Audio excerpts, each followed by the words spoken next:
Tranquilo.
Tava desativado.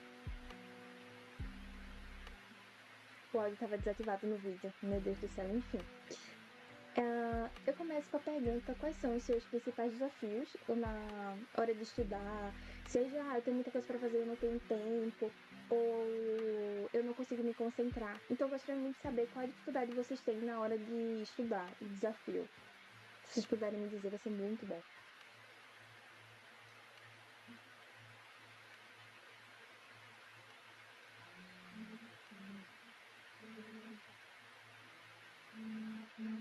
Eu acho que vocês não têm nenhum, né? Eu tenho. Pode falar, Jaidene. Não, alguém falou na minha vez.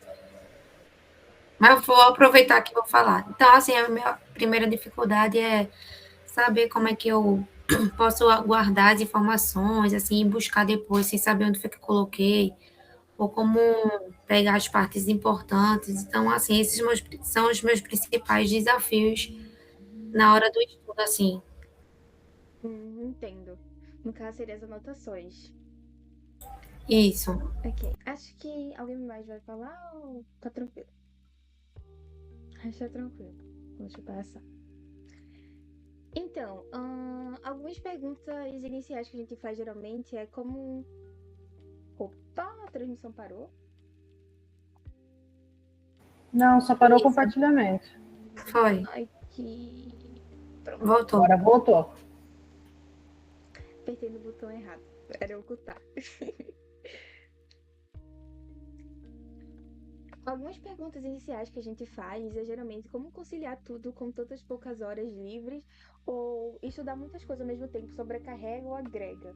Que a gente tem um pensamento que quantas coisas mais eu estou estudando, mesmo que seja ao mesmo tempo, quer dizer que eu estou aprendendo mais, coisa assim, mas também tem um fato em que o nosso cérebro precisa de um tempo específico para compreender e absorver um assunto.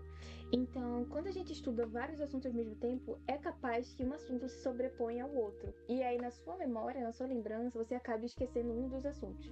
Isso é muito normal de acontecer. Deixa eu passar aqui o slide, porque alguns problemas que a gente tem é justamente o excesso de coisas para entregar, ou sobrecarga de informações, que causa dores de cabeça, desânimo e muita desmotivação. E algumas soluções justamente a visualização ampla, quando a gente tem um entendimento completo do que a gente tem, do que a gente precisa entregar, ou do que a gente vai ter que fazer depois, ou até mesmo o que a gente quer estudar para alcançar tal objetivo. Então, a visão ampla, uma organização também e uma divisão correta dos afazeres diários. Porque em alguns momentos, em alguns não, tem coisas específicas que você não pode definir qual vai ser seu horário. Por exemplo, trabalho. Trabalho é uma coisa estabelecida também com a empresa, essas coisas. Então, não são coisas que você consegue mudar, mas coisas que você consegue modificar o horário ou atribuir a sua agenda ou então retirar da sua agenda, essa divisão de correta de afazeres é muito importante. No caso, no seu tempo livre. Então, alguns diagnósticos que a gente pode fazer iniciais. Geralmente isso aqui eu pergunto para vocês, mas se vocês não quiserem dizer, tá tudo certo. A gente tem que fazer algumas perguntas, que é qual é o seu estilo de aprendizado? Isso é um ponto muito importante, porque tem muitas pessoas que ela é mais do estilo auditivo, ou seja, não consegue, não é muito visual. O visual seria filmes, séries, ou então até mesmo uma aula na qual você precisa, o professor tá lá explicando, escrevendo no quadro, essas coisas, isso é algo muito visual. Auditivo seria basicamente você só escutar, você só prestar atenção no que você está escutando e você conseguir ahn, ter conhecimento não, conseguir, eu esqueci a palavra correta, mas você conseguir absorver o aprendizado de forma mais eficaz. E a gente tem sinestésico, que é basicamente a gente vai para o lado de filmes também. Mas quando você identifica qual é o seu estilo de aprendizado, você consegue montar um cronograma de estudo que realmente vai te ajudar e realmente vai colaborar com você. Por exemplo, falando um pouco de mim, o meu estilo de estudo na qual eu consigo aprender mais é mais por leitura. Ele não é tão visual, vídeo demais me deixa um pouco angustiada, me deixa um pouco estressada. E quando é auditivo, eu consigo escutar bem, tudo mais, tipo um podcast, coisa assim, mas eu sou muito mais da leitura. Então, identificar o ponto, quais são os seus pontos fortes ou quais são os seus pontos fracos na hora de, tipo, como você aprende mais ou como você aprende menos, colabora bastante, porque você vai conseguir identificar o que vai somar mais nos seus estudos e o que você pode agregar também para você. E o que também, caso você queira melhorar, entendeu? Quais bases você precisa melhorar. Enfim, outro diagnóstico que a gente pode fazer é como você se lembra melhor de uma informação importante. Como a gente pode identificar isso? Você se lembra melhor quando você basicamente faz uma pergunta de determinado assunto e responde, então você associa melhor aquela parte, aquela lembrança, ou então só por meio de leitura, ou então só por meio da anotação. A gente tem esses três tópicos. Quando é só por meio de leitura, é quando você está lendo só e é isso. Você absorveu daquela forma e você consegue lembrar muito bem daquele assunto por conta dessa leitura. Mas quando você consegue só absorver por conta das anotações, você, querendo ou não, você tem dois tópicos. Ou você escreve aquele assunto completo, ou então você faz resumos daquele assunto. E aí você tem que ver qual dos tópicos você consegue lembrar melhor. Se é por meio de resumos, porque querendo ou não, o resumos deixa mais objetivo, ou é o assunto completo, porque te dá uma base melhor, ou seja, fortifica mais aquele assunto. E o terceiro tópico, que é de perguntas, é basicamente quando você estuda um assunto, mas para ele memorizar na sua cabeça, para você realmente ver se você entende aquele assunto, você se faz perguntas. Ou seja, você monta uma lista de perguntas e começa a responder conforme que você lembra. Então, querendo ou não, isso ajuda a gravar mais na sua memória e também a contribuir com o seu aprendizado. E aí você consegue ver, tipo, a partir de perguntas, quais tópicos você não conseguiu entender bem, que é a partir do momento que você não consegue responder aquela pergunta. Então, esse é um dos tipos que a gente pode ver como a gente consegue lembrar melhor de uma informação importante ou até mesmo de um assunto. Não exatamente ele por completo, mas pelo menos 50% dele para cima. E o terceiro tópico é quando o volume de tarefa é muito alto, qual é a sua reação? Porque essa pergunta é importante. Quando a gente fala sobre trabalhar sob pressão, existem aquelas pessoas que conseguem trabalhar mais com isso, por isso elas acumulam muitas tarefas, não exatamente por serem desorganizadas, mas por conseguir trabalhar mais sob pressão. E outras pessoas não conseguem trabalhar sob pressão, ou seja, tipo, em cima do prazo, coisa assim. Então, por isso, quando você identifica se quando tem muita coisa para você fazer, você não consegue fazer nada, você fica mais travada ainda, ou quando você tem muita coisa para você, você fica tipo, você consegue fazer e dá tudo certo. Quando você identifica isso, basicamente, no quesito de tipo, não consigo fazer, não consigo ser muito produtiva quando tem um volume grande de tarefas. Nesse caso, você tem que aprender a distribuir de acordo com o seu tempo livre ou de acordo com o tempo que você tem para fazer aquela tarefa. Isso é um dos tópicos. Quando você não é assim, você também tem que fazer uma distribuição estratégica para, no caso, ficar pelo menos duas coisinhas, não em cima da hora, tá? Mas você conseguir estudar duas coisinhas em um mesmo dia e depois mais duas coisinhas, mas não exatamente focar só em uma coisa específica, entendeu? Isso eu vou distribuir, isso eu vou explicar um pouco mais pra frente. Mas qualquer dúvida que vocês tiverem é só perguntar também, tá? Porque essa parte de terceiro volume, no caso você funcione mais com volume de tarefas alto, ficou um pouco confusa, mas eu vou especificar mais depois. Pode ficar tranquilos. Mas se tiverem alguma pergunta, alguma coisa, só falar, tá? E se eu estiver falando muito rápido também, pode ser. Então, aqui a gente fala sobre planejamento de estudo. A gente tem alguns pontos específicos no planejamento de estudo, que é justamente o estudo intercalado, que como eu citei, se você for daquela pessoa que trabalha mais sob pressão ou coisa assim, ou com alta carga de tarefas, quando você distribui pelo menos 3 tarefas para o mesmo dia, e quando você distribui tipo 3 tarefas para o mesmo dia, talvez você consiga trabalhar melhor do que se fosse uma tarefa só. Mas não é fazendo isso de forma inconsciente, é justamente colocando eu tenho prazo para sexta-feira e eu tenho essa semana toda para estudar até sexta-feira. Eu tenho 3 coisas para entregar sexta-feira. E o que eu faço? Eu deixo uma coisa só para estudar na segunda-feira, caso eu não desse muito certo em relação a grandes escalas de tarefas. Mas caso eu desse certo em grandes escalas de tarefa, eu poderia dividir em porcentagem essa entrega, como, por exemplo, 25% eu fazia hoje e basicamente 25% amanhã, depois 25%. Mas hoje também eu faria 25% de outra atividade, entendeu? Então eu trabalharia tecnicamente em 3, mas cada uma no seu tempo. Por quê? Porque geralmente quando é só uma atividade, algumas pessoas é muito comum de procrastinar porque é só uma tarefa. Quando você estabelece pelo menos, mesmo que seja 3, mesmo que esse volume seja pequeno, você estabeleceu 3 tarefas. Então, o seu consciente vai perceber que você precisa fazer aquelas tarefas, querendo ou não, o quanto antes.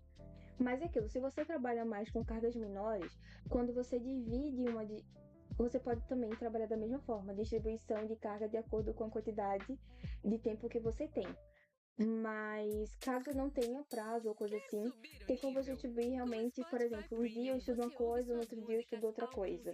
E por aí vai, mesmo que o seu tempo seja limitado. A gente também vai ver como fazer um cronograma de estudo de acordo com o seu tempo. Vamos achar aqui como vocês podem fazer. Enfim, então a gente tem estudo intercalado, que é alternar matérias para manter o foco e evitar o cansaço mental. A gente tem prioridade, que é escolher um foco por vez e criar constância nele. A gente tem prazos, que é estipular prazos e metas para evitar a sobrecarga de vários assuntos sem prazo. Esse ponto de prazos, quando não tem. Quando a gente tem alguma tarefa, mas essa tarefa não tem prazo, é muito importante que você estabeleça um. Porque o fato de não ter prazo te faz prolongar muito o feito dela. É normal que, tipo, tem muita coisa para fazer, não vou fazer agora. Tudo bem. Isso é muito comum de acontecer. Mas que você coloque pelo menos um prazo para você mesmo, para que não passe até demais ao ponto que você até esqueça de entregar ela. Que isso é um dos pontos que ocorre bastante. E é uma boa distribuição. Quando você consegue distribuir tanto as matérias com o horário que você tem, sem que realmente danifique alguma parte sua. Ou seja, você não sai com alguma parte não assistida, no caso, não atendida.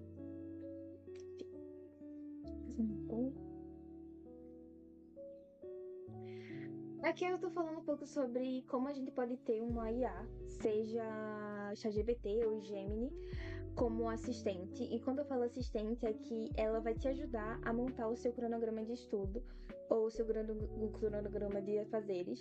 E isso tudo com base no tempo que você tem, no que você precisa entregar e como você vai distribuir isso ao longo dos dias que você tem livre.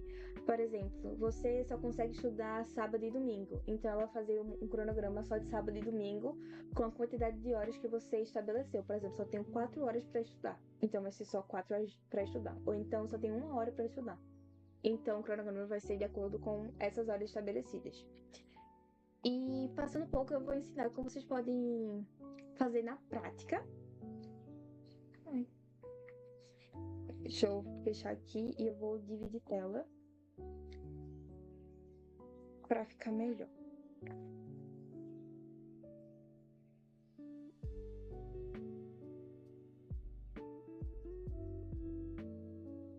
Deixa eu ver.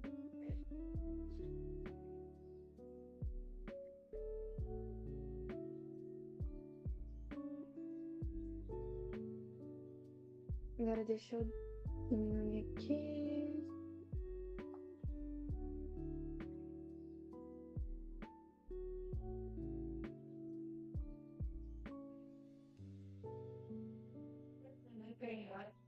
Pronto, vocês estão vendo a tela em duas telas agora. Aqui é um passo a passo de como você pode montar o seu cronograma. E eu vou seguir esse passo a passo para vocês verem como é que funciona, como é que a gente pode modificar de acordo com a sua prioridade ou com a sua necessidade. Primeiramente, é você escolher algum IA. Nesse caso, eu escolhi o Gemini. E o segundo passo é liste seus estudos atuais. Esses estudos atuais são o que você quer estudar e o que você precisa entregar também. Por exemplo, eu estou com algumas atividades do tipo amanhã, terça-feira,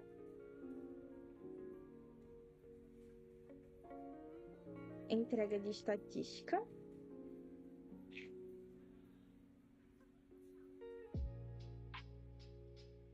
Deixa eu pedir monte um cronograma de acordo com dois pontos. Meus estudos. Aí eu tenho terça-feira, entrega de estatística. Quarta-feira, entrega de artigo.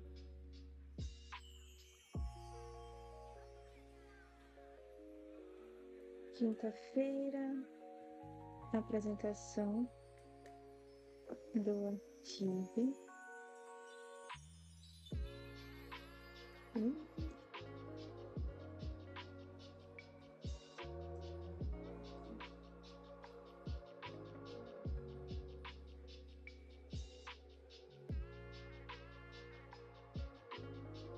Tá, eu coloquei algumas entregas que eu tenho para essa semana. E aí, eu listei os meus estudos que eu quero estudar de hoje para amanhã. E agora eu vou colocar os dias. Tenho livre.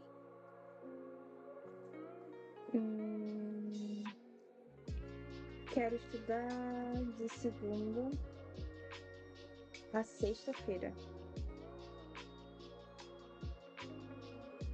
E agora eu vou colocar o horário que eu tenho livre. Tenho 3 horas livre. Eu tenho mais que isso, mas eu vou colocar. Tenho 3 horas livres. Pronto. E aqui eu estabeleci os estudos que eu tenho para fazer, o tempo, quais dias eu posso estudar e o horário livre que eu tenho para esse estudo acontecer. E aí é só você enviar. Se você tiver algum do tipo, eu não consigo, faça um estudo. No caso, se você quiser estudar algumas matérias, você pode falar, faça um cronograma na qual ele seja específico só para eu gravar alguns assuntos. Você também pode especificar. Ou caso você não consiga estudar, caso você não consiga gravar muito bem, ele pode montar um cronograma que realmente seja de acordo com a sua necessidade. Ou seja, se você tem dificuldade de entender alguma coisa ou a dificuldade de algum estilo de aprendizado, você pode especificar aqui que ele vai montar de acordo com o que realmente vai agregar para você. E é isso. Então, vou deixar desse jeito mesmo. E ele vai montar o cronograma pra gente.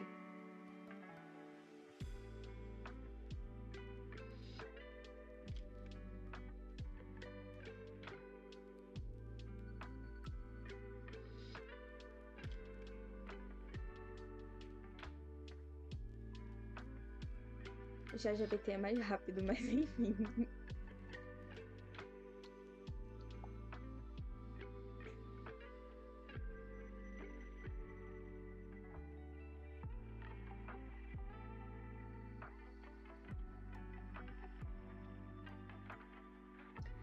Aí tá pedindo pra conectar o Workspace. Deixa eu ver o chat.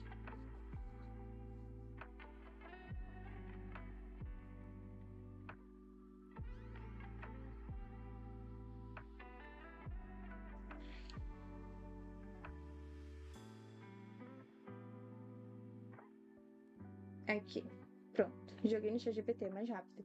E aqui ele montou o cronograma de acordo com o que eu pedi. Então, na segunda-feira eu tenho que estudar 1h30 de estatística e também 1h30 do artigo escrito. E na terça-feira também. Aí, na terça-feira vai ser diferente. Vai ser 2 horas pro artigo e 1 hora para a preparação da apresentação do artigo. Então, ele modifica, mas ele modifica de acordo com as 3 horas estabelecidas que você pediu. E eu coloquei que eu poderia ir até sexta-feira. Então, aqui tá, ele colocou até sexta-feira, sem incluir sábado ou domingo. Só exatamente os dias que eu solicitei. Se você só pode segunda e quarta, pronto, coloca só segunda e quarta e acabou. É muito importante que você especifique o dia, porque é comum que ele coloque os 7 dias como se você tivesse livre justamente os 7 dias, mas não funciona dessa forma. Enfim. Então, basicamente, isso é uma das formas de você fazer um cronograma personalizado, caso você não saiba fazer cronogramas de estudo ou cronogramas do que você tem que fazer e como distribuir durante os dias. Então essa é uma das formas possíveis. Enfim, fica pra cá. Agora a gente vai falar sobre técnicas de anotação e revisão ativa. Esse tópico ele já vai mais para um lado científico. Então, a gente começa falando sobre essa aqui é uma frasezinha que é: o objetivo é transformar a leitura passiva em aprendizado ativo. E aqui tem os tipos de anotações que a gente pode falar sobre. Esses tipos de anotações é caso você queira gravar ou um assunto e você escolhe e você verifica qual método é mais compatível contigo. A Jardine citou que ela não sabia como procurar alguns determinados assuntos ao longo das anotações dela. E esse aqui é um tipo de anotações. Por exemplo, quando a gente quer fazer um mapa mental ou, por exemplo, a gente quer fazer um resumo de um assunto muito grande, tem 2 formas que a gente pode fazer. A gente pode fazer flashcards. O que são flashcards? É quando você coloca uma pergunta e atrás você tem um papelzinho. Por exemplo, a gente tem essa folha aqui. E aí desse lado eu coloco a pergunta e desse outro lado aqui eu coloco a resposta. Ou então, flashcards geralmente são papéis mais menorzinhos assim, que você faz com um caderninho. E aí você coloca, por exemplo, tal palavra significa tal coisa aqui, então esse assunto significa tal coisa. Você faz pequenos resumos no papelzinho, entendeu? Mas cada folha guarda um assunto, basicamente, ou guarda um parágrafo de um assunto. E aí isso são flashcards, ou seja, que são pequenas lembranças de determinado assunto. Mapas mentais é quando a gente basicamente, faz um. É tipo quando basicamente, não vai dar pra vocês verem, mas quando a gente tem uma coisinha central, um assunto central, e a gente faz pequenas ligações desse assunto com assuntos menores, entendeu? Por exemplo, a gente tem um assunto principal, que é o assunto geral, e a gente tem subassuntos, e a gente faz esse mapa mental sobre... Geralmente a gente vê isso mais de história, que a gente faz uma trilha histórica, basicamente. Não é uma trilha histórica que fala, mas que a gente faz uma trilha de datas, vamos dizer assim. E é isso. Então, mapas mentais é mais diagramas com cores e palavras-chave, que facilitam a visualização lógica e associação de ideias. Os resumos ativos escreva o conteúdo com suas próprias palavras para fixar a informação e assimilar o conceito de forma profunda. A diferença do resumo ativo para o resumo normal a gente vai estar lendo algo e a gente vai estar resumindo aquilo que a gente está lendo. Automaticamente a gente pode consultar aquela leitura. Já o resumo ativo é de acordo com o que a gente lembra daquele assunto. Então a gente faz um resumo sem exatamente fazer consultas ou coisa assim. É do que você entendeu daquele assunto, do que você lembra dele. E aí é bom porque no final você pode verificar quais pontos faltou no seu resumo ativo ou quais lacunas você tem. E os flashcards são ideal para revisões rápidas, pode ser feito em papel ou em aplicativo, que é basicamente os mini papelzinhos que eu citei para vocês. Esses são alguns tipos de anotações que a gente tem e que ajudam a gente, além de organizar também as informações, a gente pode pesquisar eles de uma forma mais rápida, ou seja, pesquisar determinado assunto de uma forma mais prática. Então, passando aqui. E aqui a gente vai para métodos científicos. Esse método aqui, ele é o PL2R, que é a técnica para compreensão profunda. Ela se baseia em 5 tópicos, que é explorar, perguntar, ler, recitar e revisar. O que significa cada tópico? Explorar é uma visão geral do texto. Basicamente, você tem um texto sobre um assunto qualquer e você tem essa visão geral sobre aquele assunto, basicamente, sem se aprofundar nem nada do tipo. E o segundo tópico é você perguntar. Mesmo que o texto seja muito pequeno, por exemplo, só 2 parágrafos, e não seja muito profundo em relação àquele assunto, você mesmo assim você vai fazer perguntas sobre aquele assunto. Por exemplo, queria entender aqui isso aqui. Isso daqui. Por que isso aqui aconteceu? Algo que não estava naquele texto geral, entendeu? Porque aquele texto, ele não é profundo, ele é só um texto geral daquele assunto. E aí, o terceiro vem justamente, a gente responde as perguntas durante a leitura detalhada. O que seria a leitura detalhada? É quando a gente pesquisa algum texto que realmente se aprofunde aquele assunto. Vou dar um exemplo melhor. No Explorar, a gente pesquisa um site e a gente faz pergunta daquele assunto de acordo com o que a gente lê naquele site. Já o terceiro de ler é quando a gente começa a ler artigos científicos, ou seja, a gente quer se aprofundar mais naquele assunto. E aí, querendo ou não, é uma leitura mais detalhada, é uma leitura mais densa, porque é um artigo científico, algo diferente de apenas um site, ou apenas algum resumo, ou apenas o significado de algum assunto, que é o que geralmente fazem. Enfim. E agora, o quarto é recitar, ou seja, verbaliza o que aprendeu sem consultar.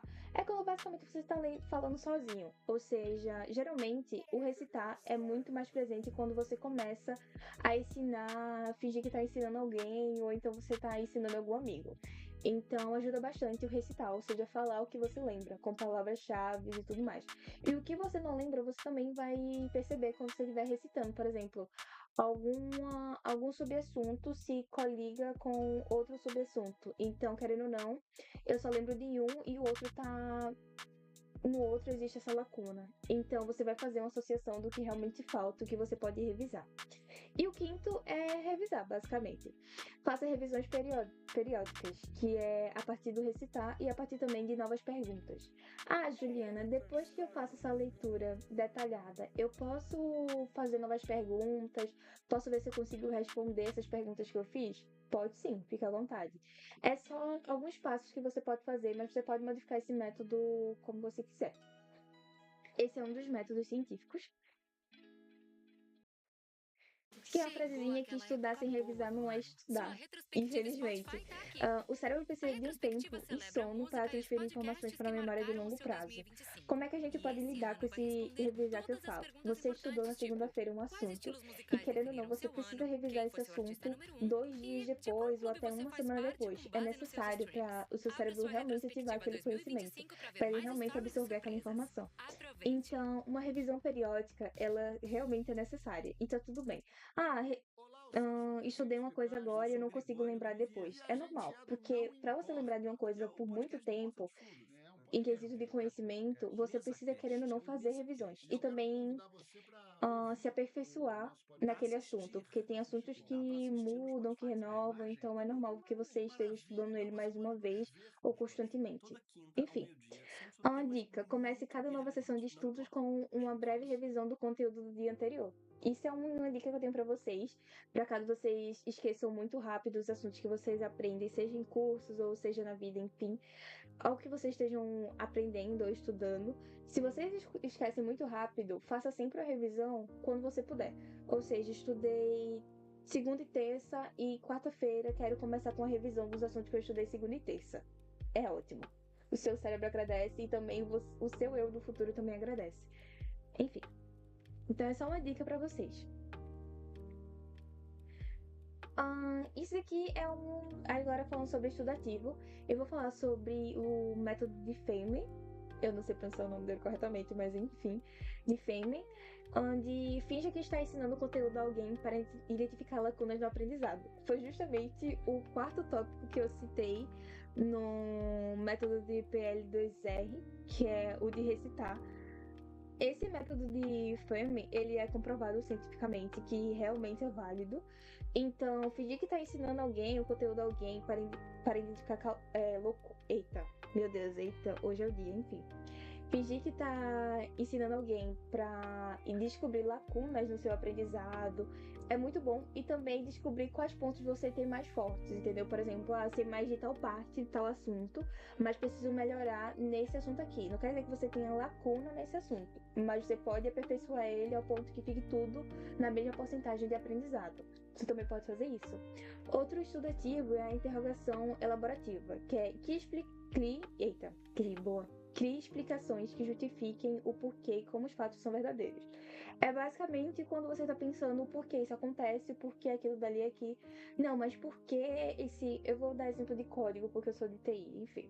Mas por que essa linha de código quebra quando eu não coloco um ponto e vírgula? E aí você tem que criar um justificativa para você.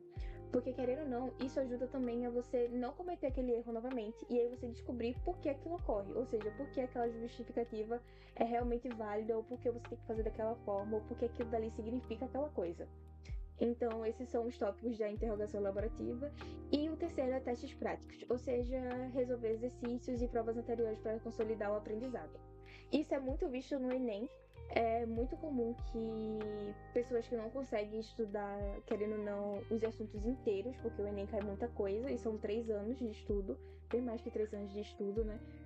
Bem mais que o ensino médio. É muito normal a gente estudar por meio de questões. E por mais que seja uma coisa muito pequena, a gente fique incluído só nos assuntos das questões que a gente resolveu, ainda assim é uma forma de aprendizado, porque a gente acaba aprendendo mais ou menos o estilo e como um assunto pode agregar a outro. Então, testes práticos é muito importante. Agora passando. Isso aqui é algumas plataformas. Isso daqui são plataformas que vocês podem utilizar de forma digital. Como o Google, eu vou mostrar um pouco para vocês de cada um. Eu vou mostrar o meu Notion. O Notion, ele é uma plataforma um pouco chatinha. Deixa eu dividir tela aqui para ficar melhor. Pronto. O meu Notion é a plataforma digital que eu mais uso para organizar estudos e tudo mais. Deixa eu mostrar aqui, ó. Esse aqui é meu ambiente de estudo, onde basicamente são cadernos digitais, ou seja, são anotações digitais que eu faço. Mas por que essas anotações digitais são boas? É normal que quando a gente esteja, caso a gente anote só no caderno, essas coisas, a gente pegue transporte público ou tudo mais. Se você quiser fazer uma revisão no metrô, eu vou dar exemplo de metrô, que eu pego mais metrô. Se você quiser fazer uma revisão no metrô, pegar o caderno, ou dependendo do ambiente, vai ser um pouco complicado, principalmente se você estiver em pé. Daqui no metrô, os metrôs são andando cheio. Então, se você estiver em pé, coisa assim, vai ser muito ruim para você fazer a revisão. Então, anotações digitais são muito boas para caso queiram fazer um estudo rápido. Você faz um resumo daquele determinado assunto, você cria tópicos e aí você estuda a partir desses tópicos. Ou seja, é uma forma mais fácil também de você fazer consultas. Quero relembrar de forma rápida um subassunto do que eu estou estudando. E aí você consulta essa sua planilhazinha ou esse seu resumo digital. Isso ajuda bastante. Eu vou mostrar aqui como é que funciona. Deixa eu ver esse daqui, que eu tenho bastante coisa. Por exemplo, esse daqui, eu tenho essas anotações que eu fiz sobre API. Que a API, enfim, a gente nem precisa falar sobre. Mas... Ai, meu Deus do céu. Ai, meu Deus. Minhas anotações sumiram.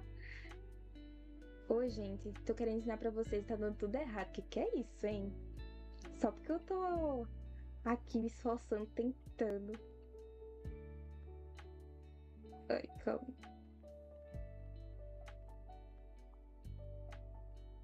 Não é possível que aqui não tem. Pronto, aqui. Então, quando eu quero fazer um resumo sobre quero estudar, quero revisar boas práticas em desenvolvimento de software, por exemplo, aí eu faço esse mini resumo que eu posso consultar. E também eu coloco prints de slides que eu acho principais. Nesse caso aqui foi fase de codificação, que são pontos essenciais na hora da gente desenvolver um programa ou um site. Então, quando eu quero fazer uma revisão mais rápida, eu utilizo muito anotações digitais. E isso é uma das formas de como você pode utilizar a tecnologia ao seu favor hoje em dia. Não precisa ir totalmente para o digital. É muito bom escrever no caderno. Tenho vários cadernos aqui comigo. Mas quando você quer fazer uma consulta rápida, uma coisa muito fácil, ou você só quer revisar alguma coisa, em vez de você dar um Google, você pode realmente pesquisar uma anotação que você própria fez.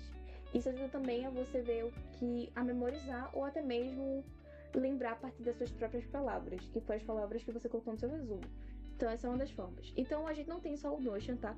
Eu uso muito o Google Keep, que é basicamente o que eu uso na faculdade, porque na minha faculdade a gente tem mais contato na plataforma do Google mesmo.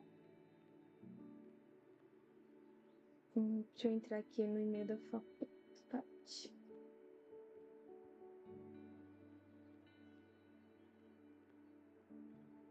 Aqui, ó. Isso daqui são resumos que eu faço em aula, quando eu geralmente não tô com o caderno. Então, eu crio tópicos e eu falo sobre o que eu escrevo sobre o que eu tô aprendendo, sobre o que o professor tá falando e que eu queira lembrar depois. Enfim, e tem vários outros aqui, tem código também.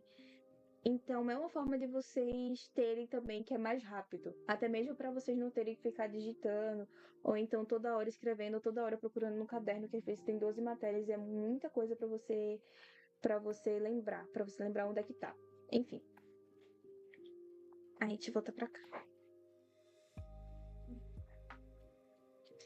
E passando, a gente entra no penúltimo tópico, que na verdade é o último tópico, que é foco, produtividade e prática. Aqui eu vou falar um pouco sobre o método de Pomodoro, né? Que a técnica de Pomodoro, ela foi desenvolvida em 1988 pelo italiano Francisco Cirillo. É um método de gestão de tempo, que pode ser aplicado para diversas tarefas. E você monta o cronograma de acordo com o seu tempo, ou com quantas pausas você queira ter. Como assim? Eu vou explicar um pouco melhor como funciona o Pomodoro. O Pomodoro, ele é feito da seguinte forma. Você tem o primeiro tempo, que esse tempo ele é de foco total no Pomodoro. Ele geralmente a gente coloca de 25 minutos para cima. Ou seja, 25 minutos você vai estudar por 25 minutos ou você vai fazer alguma tarefa por 25 minutos. Depois você tem o segundo tempo. E esse segundo tempo é uma pausa. Ela é a sua primeira pausa.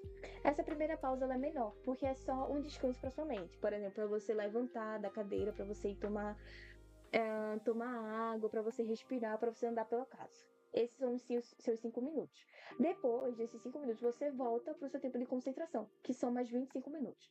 Nesses 25 minutos, você esquece tudo, tal qual o primeiro tempo. E aí você foca novamente na sua tarefa, e depois desses 25 minutos, você tem outro tempo de pausa. E aí, nesse segundo tempo de pausa, fica a seu critério. No segundo tempo de pausa, a gente pode ter uma pausa menor ou a gente pode ter uma pausa maior. O que é essa pausa maior? Essa pausa maior, ela chega a ser de 20 minutos, basicamente, porque é literalmente a sua pausa de descanso. É a pausa onde você consegue mexer no celular, você pode ver você pode tomar um banho, coisa assim, entendeu? É a pausa que você vai realmente relaxar, ficar tranquilo, você pode literalmente desfocar do que você estava aprendendo. Porque essa pausa maior, a gente geralmente também coloca ela no terceiro tempo. Porque é quando você já fez 3 tempos de Pomodoro, ou seja, já estudou por cerca de... Se tiver muito barulho, me perdoem, tá? Porque minha mãe tá falando aqui, meu pai também, enfim. Que é quando você já teve cerca de 1h15 de estudo. E aí, por isso você precisa de uma pausa maior. Mas se você não quiser, você pode também deixar na pausa menor. E aí fica a seu critério. A gente tem essas duas formas. Geralmente, falando como uma pessoa que usou muito Pomodoro, agora eu consigo me concentrar sem um Pomodoro. Mas quando eu não conseguia me concentrar, ele ajudou demais. Hoje realmente não é meu dia. Mas eu usava no terceiro tempo do Pomodoro. Ou seja, estudava, pausa menor, estudava, pausa menor, estudava e pausa maior. Basicamente, terceiro tempo. Mas tem essas duas opções. Ou vocês colocam o tempo maior na segunda pausa ou na terceira pausa do seu estudo. Eu vou dar uma dica de site do Pomodoro. Deixa eu voltar aqui. Tem um site que ele se chama Pomofocus. Você pode acessar pelo seu celular mesmo, ou até mesmo pelo notebook, enfim. E ao acessar, ele te dá basicamente toda a interface de como funciona o Pomodoro. Que aqui nesse caso eu coloquei 60 minutos, porque eu geralmente estudo em intervalo de 60 minutos. Quando eu tô em concentração total. Deixa eu apagar aqui pra vocês, pra ficar mais fácil.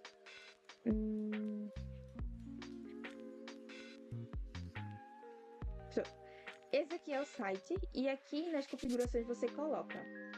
Eu vou colocar como geralmente vem. 25 minutos, 5 e 15 minutos de descanso. Esse aqui é o seu tempo de concentração.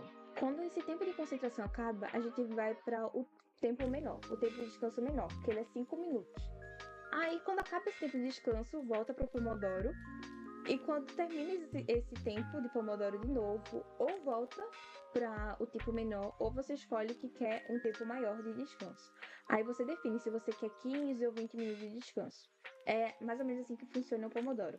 Nesse site, ele dá a opção de você colocar as tarefas e também definir quantos tempos de Pomodoro você quer usar. Então, basicamente, 2 tempos de Pomodoro seria... Deixa eu colocar aqui. Tarefa de estatística.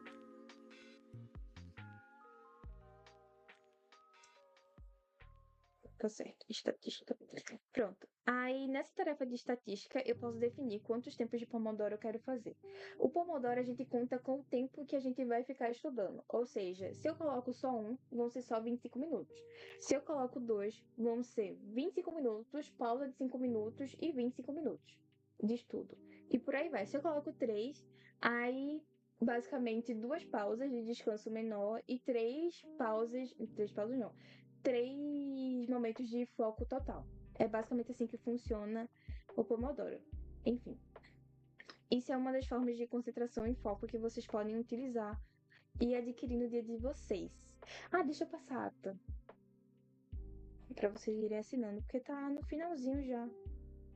Deixa eu aqui. Frequência.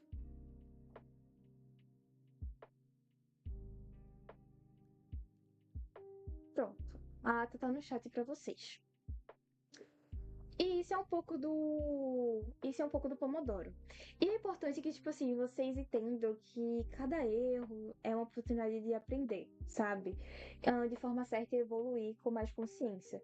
Ou seja, tá tudo bem você ter lá tantos poucos anos e está aprendendo a estudar agora, ou está aprendendo a como você pode melhorar a estudar. Eu acho que o importante é justamente a gente errar para a gente aprender o que a gente pode melhorar, o que a gente pode evoluir. Então fiquem tranquilos, tá bom? Isso aqui é só o comecinho de como você pode estudar. Tem muitas outras formas de que você pode modificar e também que você pode ver qual realmente combina melhor com você, qual dá certo com você, que isso é o ponto principal. Qual realmente agrega alguma coisa, qual realmente te agrega. E esse é o ponto, é o melhor ponto, porque eu falei bastante, eu falei de métodos científicos, mas não é porque é científico que é certo, né? A ciência, deixa eu colocar aqui, deixa eu permitir. Pedindo pra entrar. A ciência tá constantemente aí, ó, se desmentindo e acertando de novo, desmentindo, e é isso. Então, se aprofundam mais desses métodos, eu vou disponibilizar o slide no Classroom para vocês, se vocês quiserem revisar depois dele, ou até usar alguma das técnicas aqui que eu mostrei, querem relembrar como é que faz ela, enfim, vai estar disponível para vocês. E é isso. Aqui eu acho que é perguntando se vocês têm dúvidas. Esse aqui é uma prática, né? E perguntando se vocês têm dúvida, alguma coisa. Se eu falei muito rápido, me perdoem. Podem tirar dúvidas à vontade. E é isso. Tudo certo, tudo certinho, entendi tudo. Perfeito.